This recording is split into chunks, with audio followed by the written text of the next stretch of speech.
Irmãos, convido todos a abrirem as suas Bíblias na carta de Judas.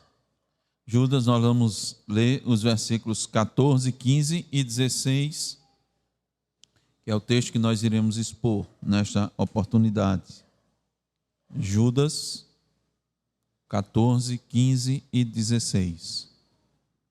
Diz a suficiente palavra de Deus: quanto a estes, foi que também profetizou Enoque, o sétimo depois de Adão, dizendo: eis que veio o Senhor entre suas santas miríades, para exercer juízo contra todos e para fazer convictos todos os ímpios, acerca de todas as obras ímpias que impiamente praticaram e acerca de todas as palavras insolentes que ímpios pecadores proferiram contra ele.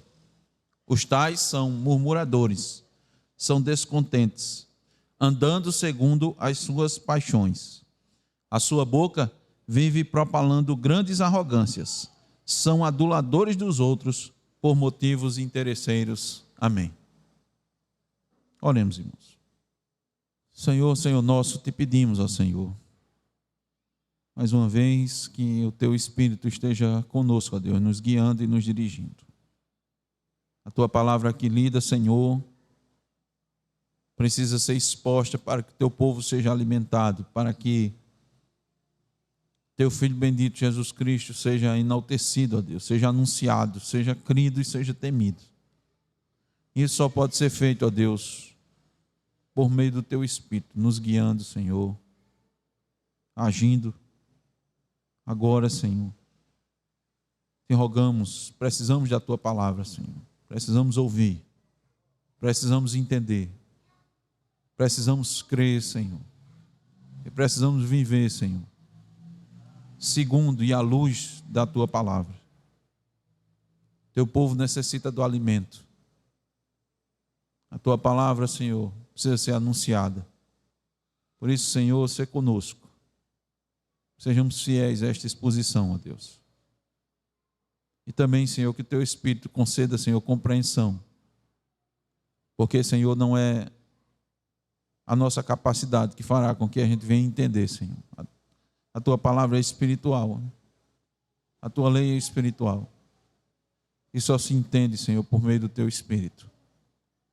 É preciso uma ação. É preciso um agir. Por isso te rogamos, ó Deus, não deixe o teu povo, Senhor, na ignorância. Salva, Senhor, os perdidos, meu Deus. Eis aqui mais uma vez o juízo sendo anunciado. Vai haver um julgamento. No grande dia, todos serão julgados. E sem Cristo, ó Deus, a condenação é certa. Por isso, ó Deus, tem misericórdia. Vem com misericórdia, Senhor. Chama, Senhor, os teus eleitos. Transforma as suas vidas, para que teu nome, Senhor, seja mais ainda glorificado. É o que te pedimos, ó Senhor, no nome de Jesus. Amém. Irmãos, o título do nosso sermão é O Juízo Divino sobre os Apóstatas.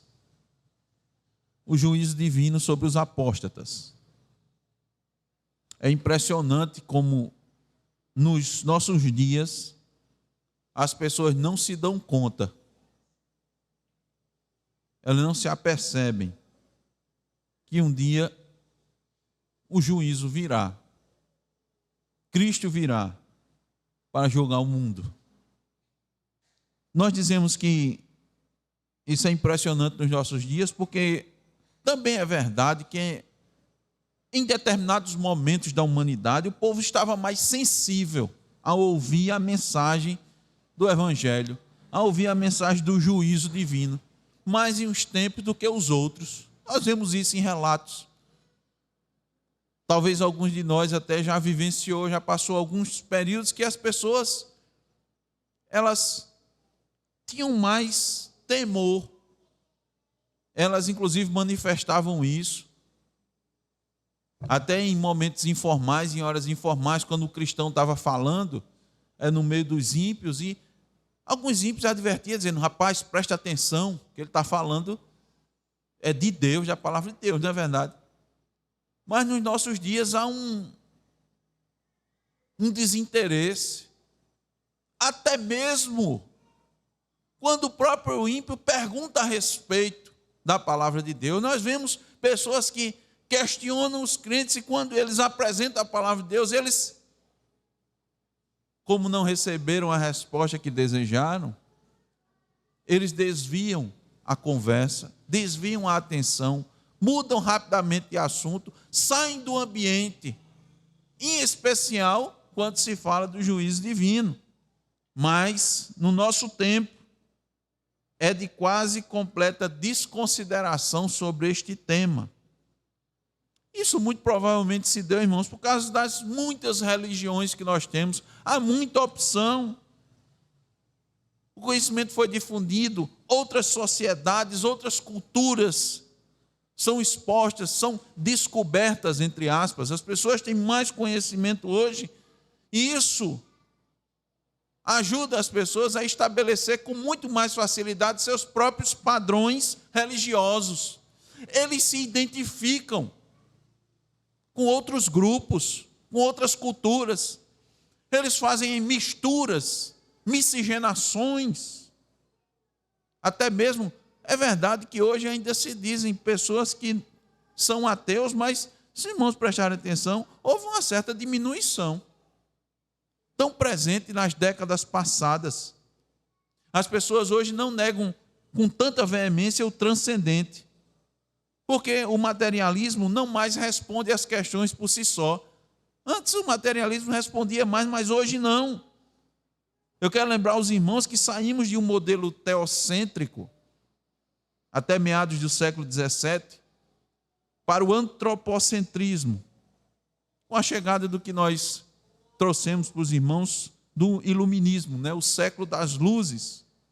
O paradigma religioso foi sendo substituído pelo da razão.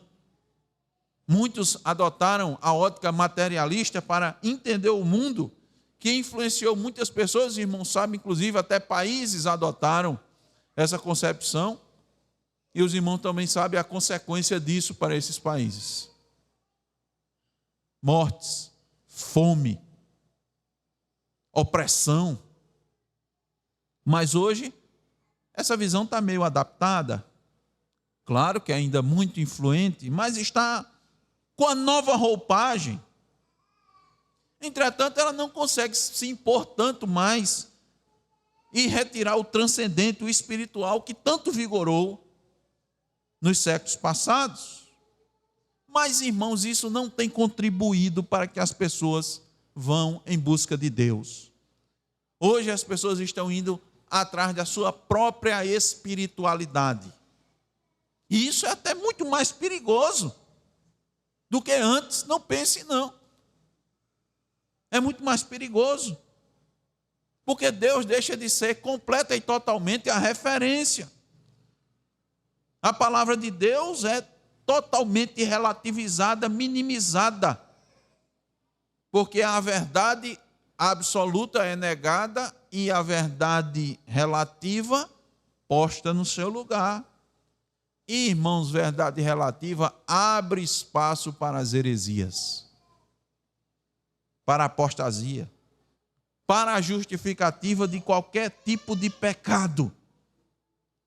Meus irmãos, estamos caminhando, preste bem atenção nisso, para uma sociedade que em algum momento vai chegar num estado de caos. E os irmãos sabem, vou abrir um parêntese, aí vai vir alguém com a solução e vai trazer a solução. Esse é o anticristo. Mas a sociedade está caminhando para isso, num estado de caos. Enoque vivia numa sociedade como a nossa, que estava caminhando a passos largos em sua corrupção. O relato bíblico que a maldade do homem se havia multiplicado, que era continuamente mal todo o desígnio do seu coração, ao ponto de Deus decidir fazer desaparecer da face da terra o homem que criou, o animal, os répteis e as aves do céu. Era essa a condição que se punha na época de Enoque. E mesmo assim, a Bíblia diz que Enoque andou com Deus. Sua geração certamente zombou dele. Da mesma forma que hoje os apóstatas escarnecem do verdadeiro evangelho que anuncia a segunda vinda de Cristo. A geração de Enoque escarneceu dele. E mesmo assim Deus sobreveio com juízo. Noé, bisneto de Enoque, pregou 120 anos. E o juízo veio. Enoque pregou naquela época. E o juízo veio. Deus virá também outra vez em juízo. Após tantos anos de pregação. E a nossa sociedade, que vive nessa espiritualidade individualizada, não consegue conceber este fato. Não entra na cabeça da nossa época, do nosso tempo, que Deus vai vir sobre juízo. Com juízo. Que Deus vai julgar. Como Deus não é mais a referência maior, nem a sua palavra, as portas ficam escancaradas para tudo, para qualquer coisa, para o falso evangelho, para os falsos mestres, para os apóstatas. Por isso, nessa oportunidade, com base nos versículos que lemos, eu quero mostrar para os irmãos duas razões pelas quais Deus vai vir com juízo. Razões estas retiradas do texto que nós lemos. A primeira delas é: Deus vai vir com juízo sobre os apóstatas por causa das suas obras ímpias. Vamos ler novamente os versículos 14 e 15. Quanto a estes, foi que também profetizou Enoque. Eu quero lembrar os irmãos, quanto a estes quem? Lembre, o contexto de Judas é dos apóstatas, viu? Esse é o contexto. Quanto a estes, foi que também profetizou Enoque, o sétimo depois de Adão, dizendo: Eis que veio o Senhor entre suas santas miríades, para exercer juízo contra todos, e para fazer convictos todos os ímpios, acerca de todas as obras ímpias que impiamente praticaram. Aqui quero trazer mais uma vez, irmãos, esclarecimento a respeito do uso que Judas faz de material apócrifo. É bem provável, segundo os estudiosos, que Judas esteja citando o livro de 1 Enoque, amplamente conhecido no século I da era cristã. Eles supõem que Judas consultou uma cópia em aramaico e traduziu isso para o grego, os versículos que usou em sua epístola. Há, entretanto, irmãos, outros estudiosos como Calvino, que preferem pensar que esse profeta, Calvino e John Gill também, um teólogo posterior, bem mais posterior a Calvino, eles entendem que essa profecia pode não ter sido escrita, mas entregue de forma oral à posteridade pelos antigos. De qualquer forma, quer seja de forma oral, quer seja que houve um registro escrito, citar parte de um livro apócrifo não significa considerá-lo um livro inspirado.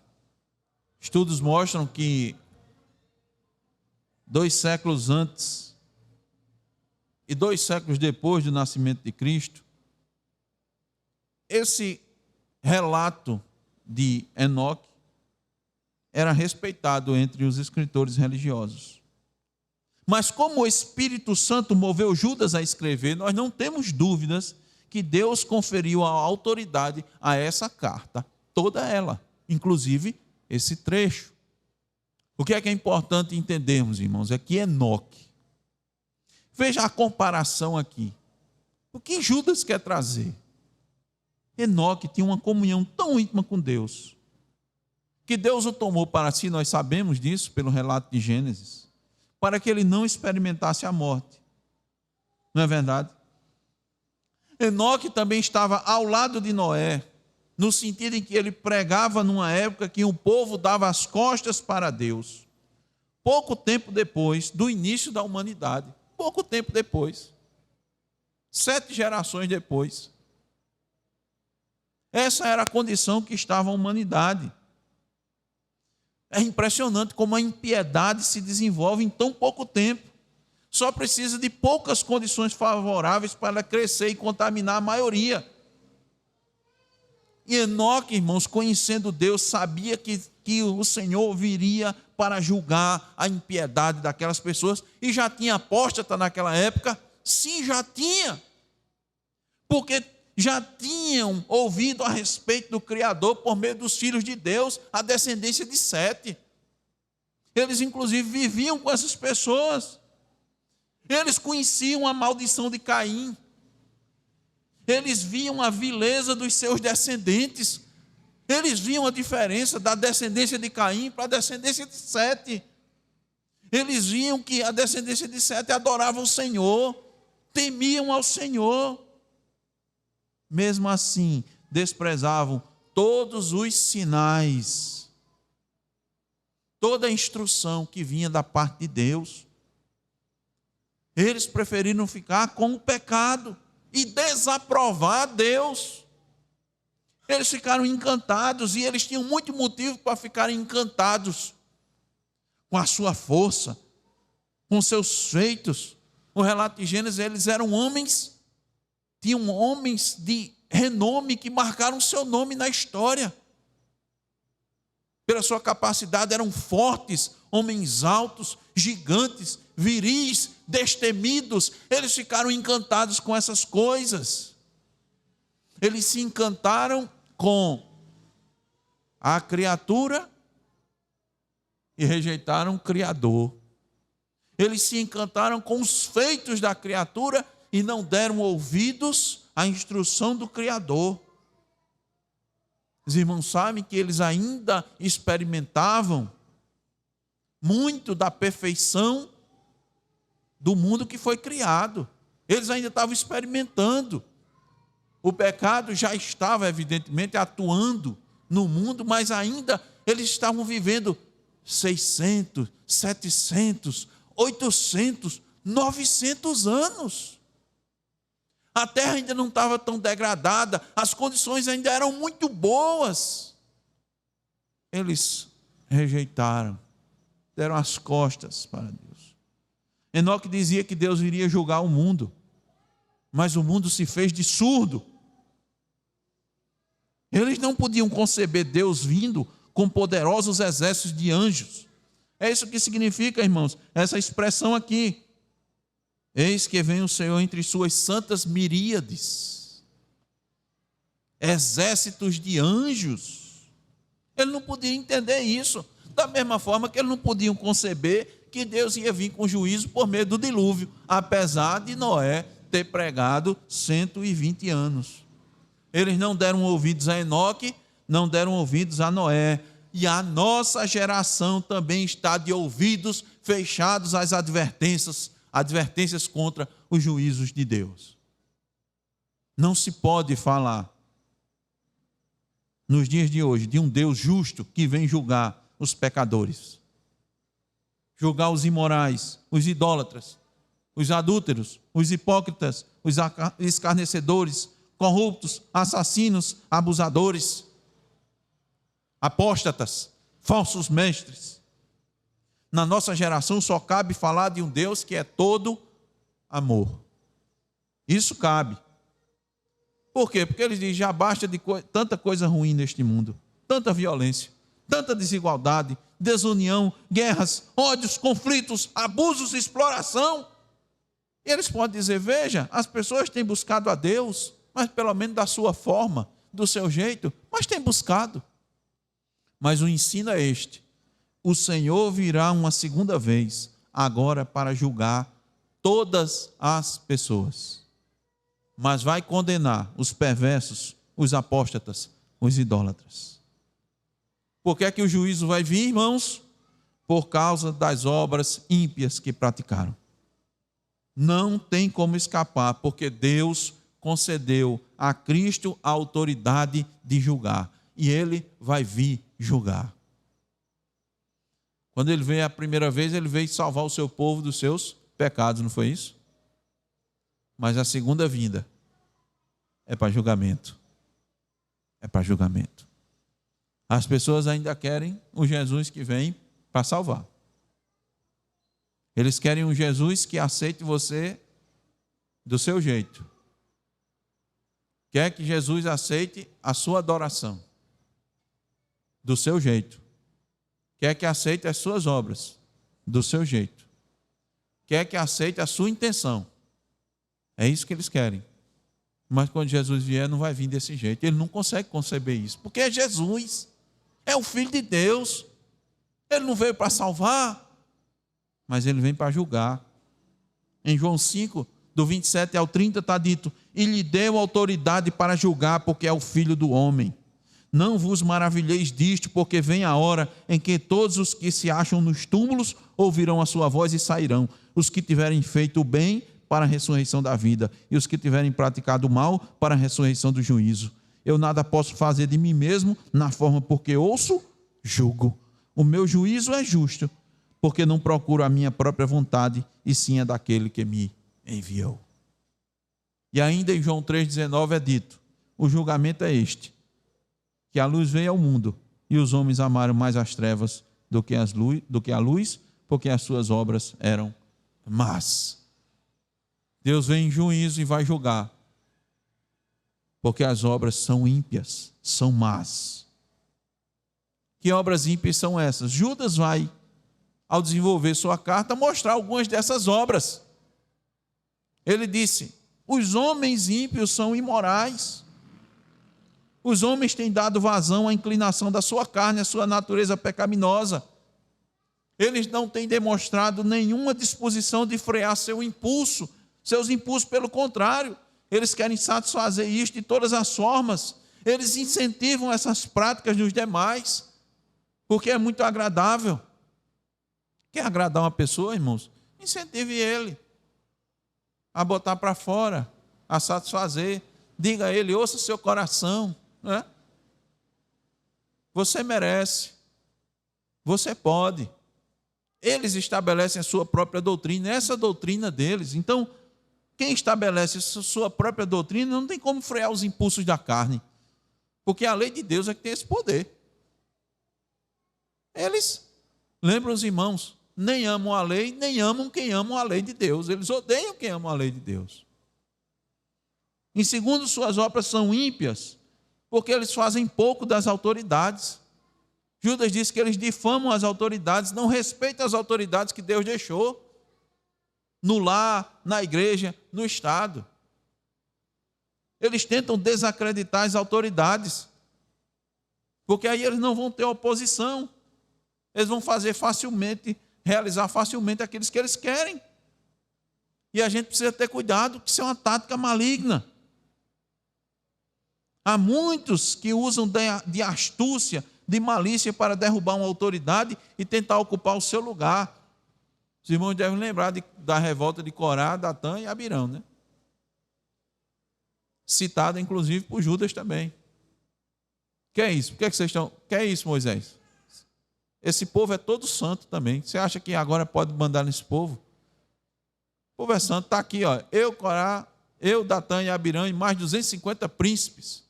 Você acha que só Deus elegeu você e pode mandar? E aqui, esse povo também não é autoridade? Por que as suas obras são más? Porque eles fazem mal à igreja. Eles fazem mal à igreja.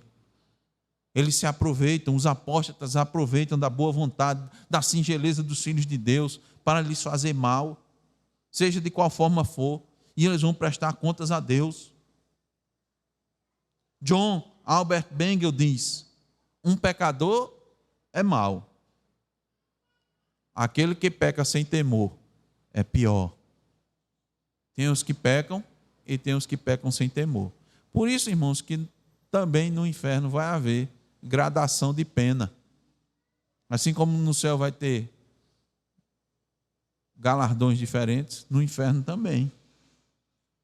Quem não teme o juízo divino despreza a palavra de Deus e deliberadamente faz mal e se faz mal aos filhos de Deus, e estes sofrerão um juízo mais severo. Quem leva um filho de Deus a pecar, quem leva um filho de Deus a crer numa mentira, Cristo afirma o seguinte: melhor lhe fora que se fosse pendurado ao pescoço uma grande pedra de moinho e fosse afogado na profundeza do mar. Mateus 18:6. Essa é a palavra de Cristo. As pessoas estão esquecidas disso, né? Ele não se lembra, não se concebe nos dias de hoje isso não. Não se cita esses textos, não. Vê se o pessoal está pregando desses textos, está expondo esses textos, está fazendo estudo nos evangelhos. Por quais razões, irmãos, Deus virá em juízo? Primeiro, por causa das obras ímpias. Em segundo, por causa das suas palavras insolentes. Vejamos o versículo 15.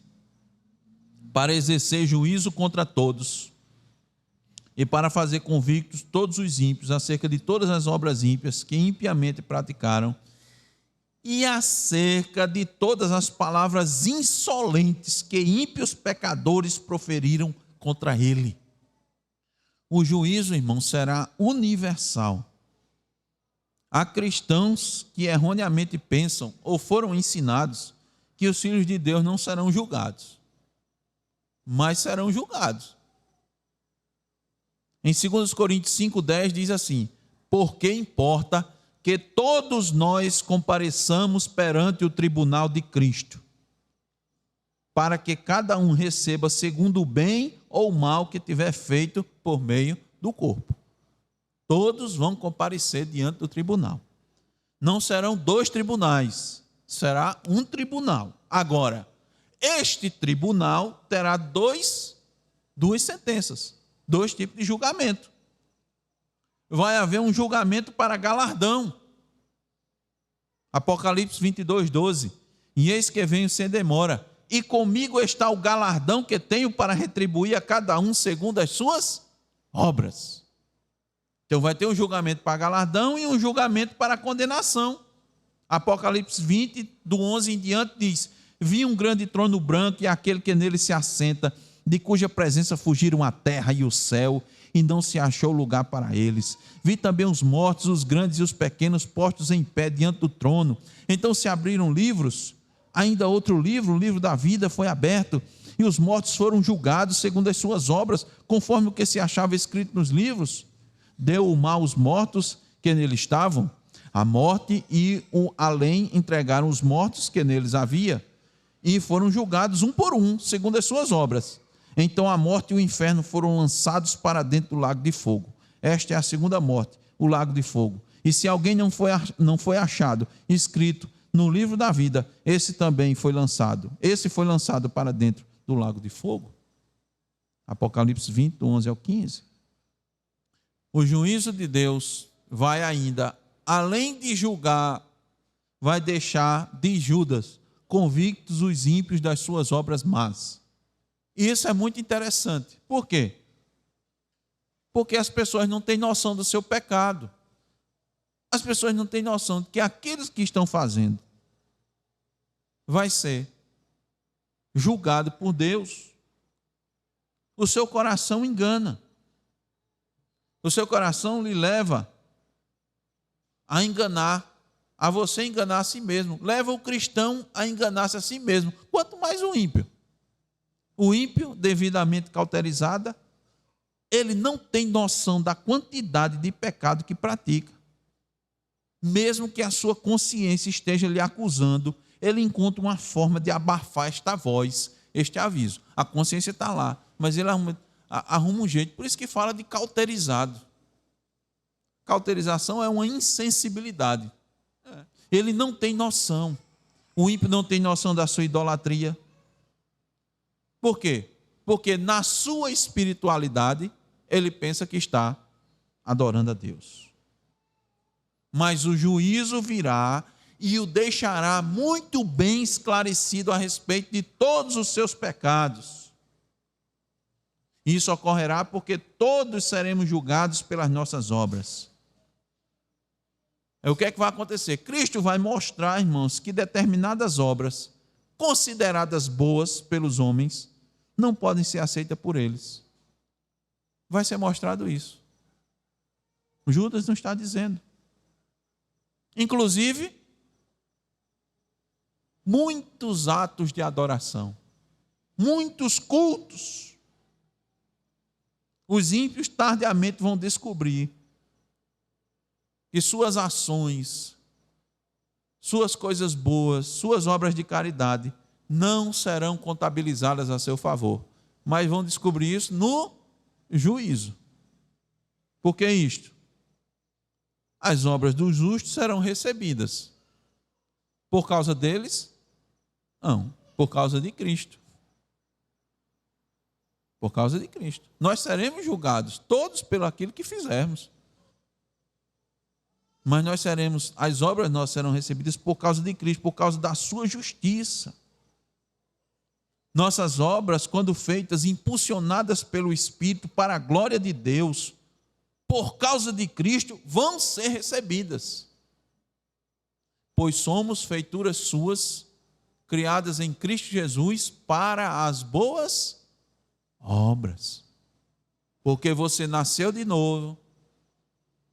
Quando você age pela fé, suas obras vão ser recebidas por causa de Cristo, porque até suas boas obras, elas contêm a marca do seu pecado. Não esqueça. Está lá a sua digital. Os ímpios, como tentam fazer as coisas à sua maneira, do seu jeito, por meio da sua justiça, como fez Caim, lembram do exemplo de Caim? Sua obra vai ser rejeitada. Sua intenção foi ser rejeitada. Caim ofereceu um sacrifício, Deus rejeitou. Por quê? Porque ele quis fazer do seu jeito, da sua maneira, entendendo que deveria fazer assim, e achando ele que Deus ia considerar a sua intenção. Ora, se ele estava sacrificando, a intenção dele era ser aceito. Mas não foi. Quis prestar um culto da sua maneira. Muita gente está fazendo do mesmo jeito, igual a Caim, achando que Deus vai aceitar. Os ímpios correm para fazer suas obras, que são obras boas, inclusive. Ajudar os necessitados, ajudar os parentes, pai, a mãe, cuidar de gente doente. Como recentemente foi me lembrado, a obra de Madre Teresa de Calcutá. Vou confiar no relato da pessoa que me disse, que ela deixou o conforto de um convento. Não sei da obra detalhada, né, dos detalhes da vida de Madre Teresa, mas ela deixou o conforto de um convento para ir cuidar dos pobres e necessitados lá fora. E segundo o que me relataram, disseram que achavam que ela ia voltar, que ela não ia aguentar, e ela ficou o resto da vida dela lá. E todo mundo pensa, será que Deus não vai considerar essa vida abnegada aos necessitados? As pessoas pensam que esse tipo de obra vai ser recebido por Deus. Apoiar órfãos, carentes, sustentar casas de apoio, participar de organizações sem fins lucrativos, de interesse social, contribuir na igreja, fazer seus votos, cumprir seus votos, fazer sacrifício. Tudo isso, se for na tentativa de ser reconhecido e aceito por Deus, vai ser rejeitado. Mas as pessoas não entendem isso. Inclusive esquecem do quanto pecaram com a língua, e que isso será motivo de juízo. Finalzinho do versículo 15. E acerca de todas as palavras insolentes que ímpios pecadores proferiram contra ele. Que palavras são essas? Palavras de arrogância, palavras contrárias à palavra de Deus. Deus disse que era para fazer de um jeito, e eles dizem, não é desse jeito, é do outro jeito. Melhor fazer assim, achando que poderiam se tornar referência, quando Deus é que essa referência. E quando as coisas não saem como eles gostariam, eles reclamam. Veja aí, versículo 16. Os tais são murmuradores, são descontentes. Reclamam contra Deus. Reclamam até sem dizer uma só palavra. Reclamam baixinho, por meio de sussurros de descontentamento. É claro que não é só sussurrando.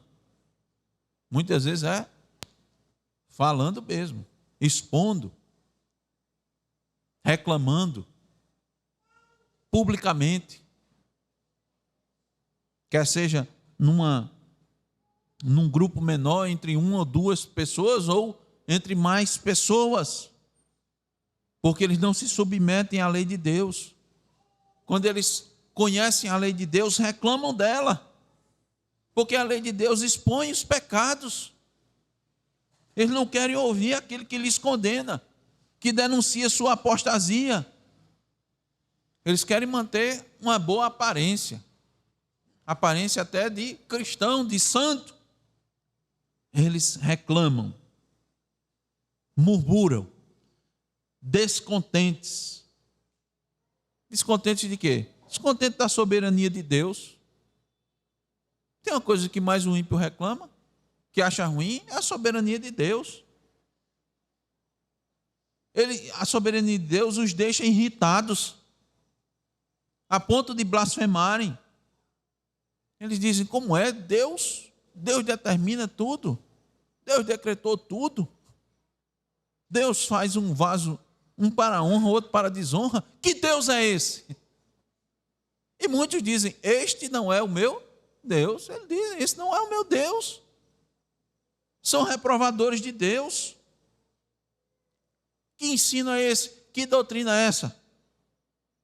Que a salvação pertence ao Senhor. Deus salva quem Ele quer.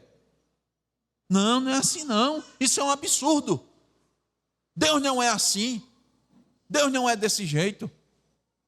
Não é o que dizem? Reclamam, murmuram, ficam descontentes da providência divina. Olha, irmãos, isso é uma característica dos apóstatas e seus seguidores.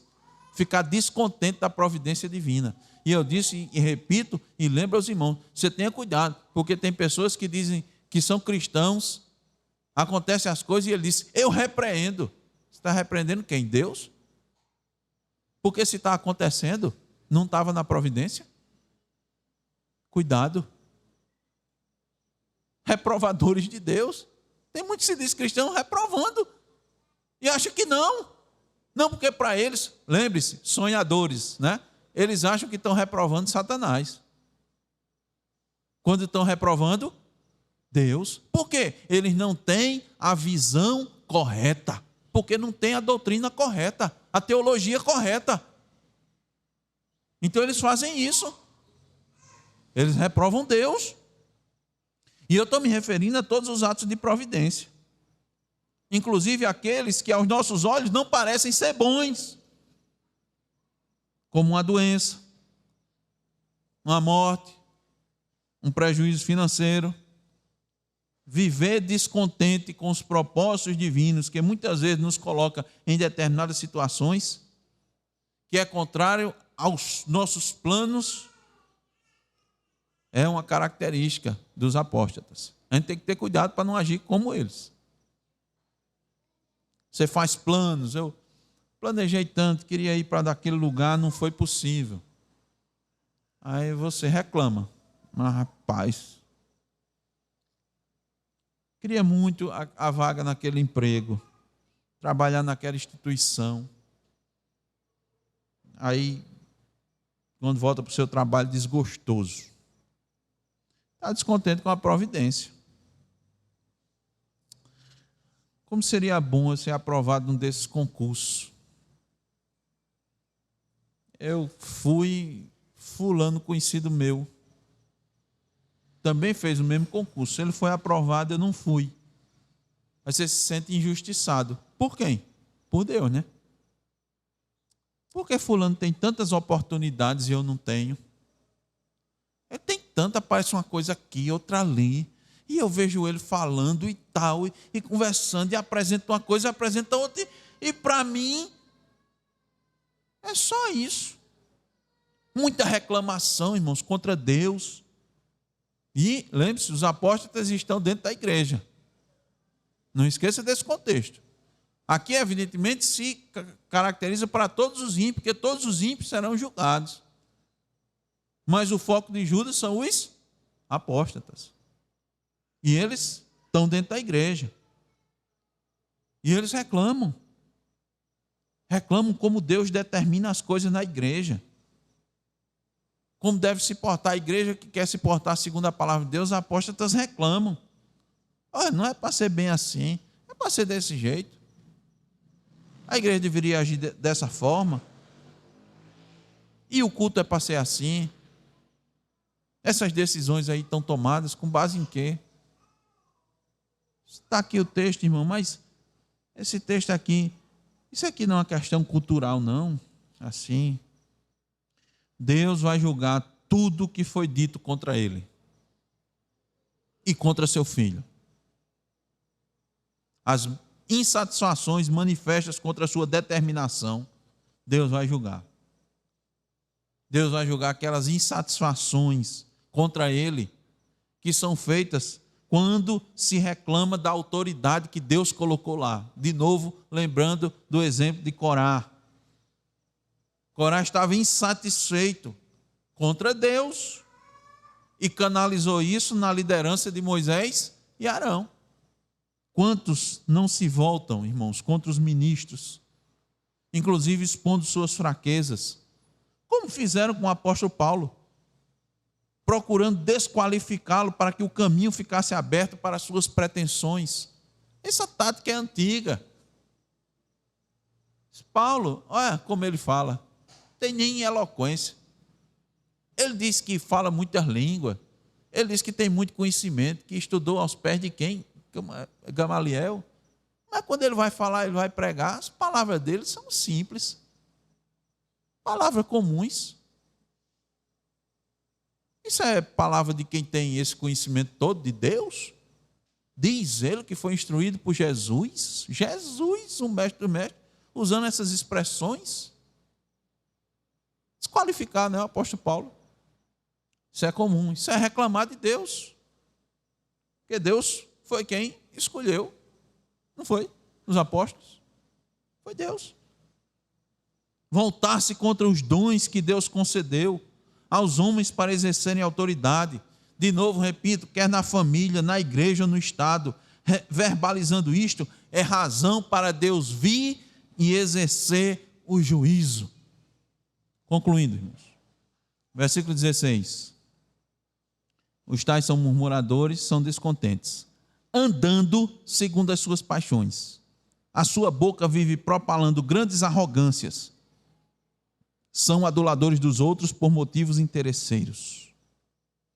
Eu quero lembrar que o juízo não acontecerá às escondidas e em silêncio, mas de forma pública no grande dia. Entretanto, Deus já vem visitando com juízo pontual os que se rebelam contra ele. Não pode esquecer isso. Vai vir o grande julgamento, mas Deus já vem julgando. Lembra de novo das cartas ao Apocalipse? Ele disse, ajeite as coisas, senão eu virei. Eu virei logo. E eu vou exercer juízo.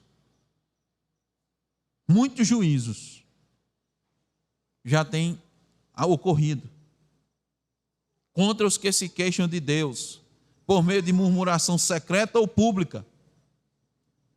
Essas pessoas se queixam de Deus com muita facilidade, mas não se queixam de seus próprios pecados, da sua corrupção.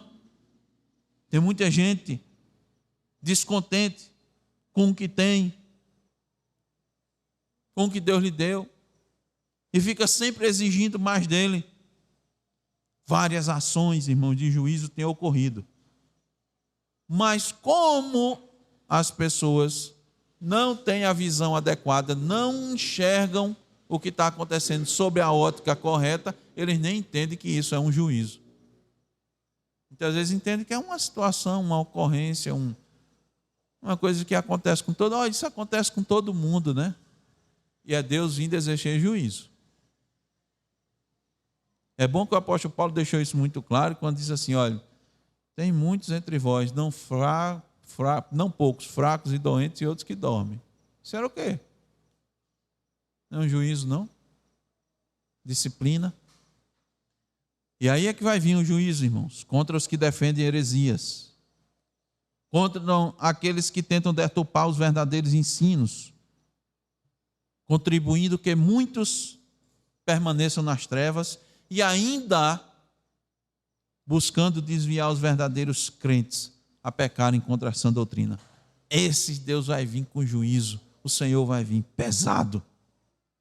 Judas diz que o juízo vai vir sobre aqueles que andam segundo as suas próprias paixões, contra aqueles que se acham muito conhecedores do Evangelho, que vivem ostentando sua teologia vã e vazia.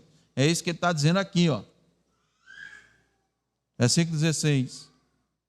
A sua boca vive propalando grandes arrogâncias. São arrogantes, orgulhosos do seu conhecimento superior. Reprovam os apóstolos.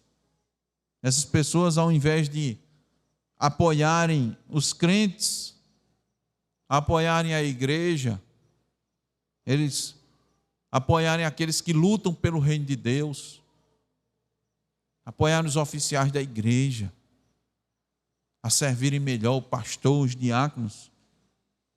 Eles fazem exatamente o contrário. Eles, além de trabalharem contra o reino, ainda adulam. Ó. São aduladores dos outros, por motivos interesseiros. Eles podem se dar bem. De alguma maneira, eles dizem, aquela pessoa pode me dar alguma coisa. Aquela pessoa pode me dar alguma coisa em retorno. Eu vou adular ela. Motivo interesseiro. Não importa se ela está certa, se ela está errada, se ela luta pelo reino, se ela não luta. Isso não importa. O importa é que eu vou ser beneficiado. Esses aí, irmãos, como diz Provérbios 27:5, preferem um amor escondido do que a repreensão franca. Esses aí, conforme Eclesiastes 7:5, escolhem ouvir a canção do insensato do que a repreensão do sábio. Não querem ouvir. Eles querem adular e serem adulados. Eles criam as suas panelinhas para trocar elogios entre si e dividir a igreja. Lembre-se, são apóstatas. Eles gostam de ficar recebendo esses elogios. Inclusive de quem não tem bom testemunho, não importa para eles. E eles vão retribuindo, porque eles vão ganhar alguma coisa em troca. Judas, irmãos, está expondo as razões pelas quais o juízo de Deus vem sobre os ímpios. Como ocorreu nos tempos de Noé, depois de muitos anos de pregação, muitos serão pegos de surpresa. Quantos não foram pegos de surpresa na época de Noé? Noé foi pregando, pregou o primeiro ano, o segundo ano, o terceiro ano, pregou 10 anos, pregou 20 anos, pregou 30 anos, e o pessoal diz, está vendo que não vai vir nada? Está vendo que é mentira isso que está dizendo? Pregou 40, 50 anos, está vendo que não aconteceu nada?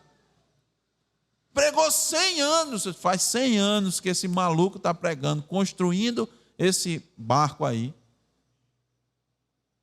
e nada vai ocorrer.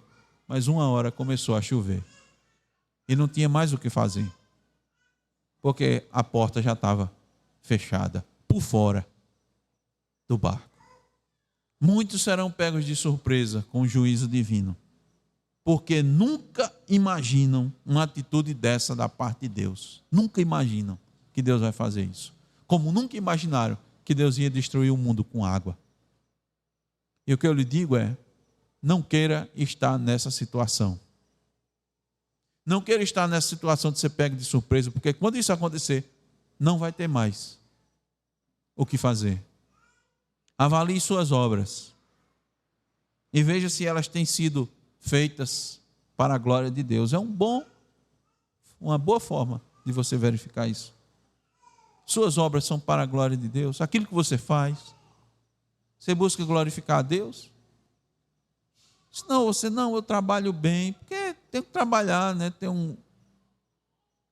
Ganhar meu dinheiro, manter meu emprego. Tenho meus clientes, se alguém é profissional liberal, preciso dele, né? Então eu trabalho bem por conta disso, né? Mas não pense em glorificar a Deus de jeito nenhum. Se a motivação principal da sua vida é de fazer a vontade de Deus, mesmo que isso tenha um alto custo, graças a Deus por isso, você está buscando glorificar a Deus. Outra coisa, observe sua reação quando é confrontado com a palavra de Deus.